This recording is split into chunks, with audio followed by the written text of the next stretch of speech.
When studying market structure, traders usually look at the swing highs and swing lows on the chart to outline a trading range. But with candle range theory, the concept shifts. Each candle acts as a complete trading range on its own. This idea is logical because if you view a daily candle through a 1-hour time frame, the wicks actually show the 1-hour swing low and swing high, creating a smaller, independent range inside the larger candle. And even though this might sound like simple or basic knowledge, once we blend it with smart money concepts, a single candle structure can become a foundation for reliable, high-probability setups. So in this video, we've organized everything you need to understand about candle range theory into 5 clear steps. So, after the intro, we'll go straight into step number 1, which explains how to use candle range theory to spot potential trade setups. The standard structure for this approach generally uses 3 candles, and each one plays a key role in the process. So we'll begin by looking at the first candle.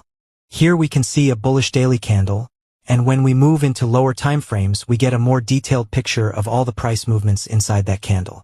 But for this strategy, the essential information we need is still contained within that single daily candle.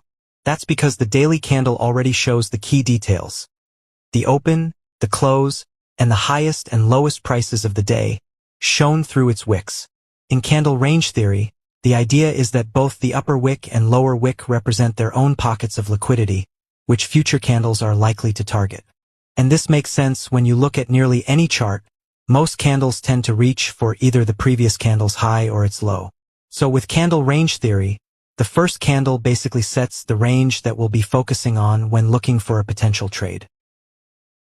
The liquidity at the top is what we call the candle range high, and the liquidity at the bottom is known as the candle range low. And if you're unsure which candle you can use to define a tradable range, the answer is that you can technically use any candle you see on the chart, and this applies across all time frames. However, there are certain criteria that make some candles better than others, and we'll go over that later in the video. Now, the second candle is crucial because it determines whether a valid setup forms or not.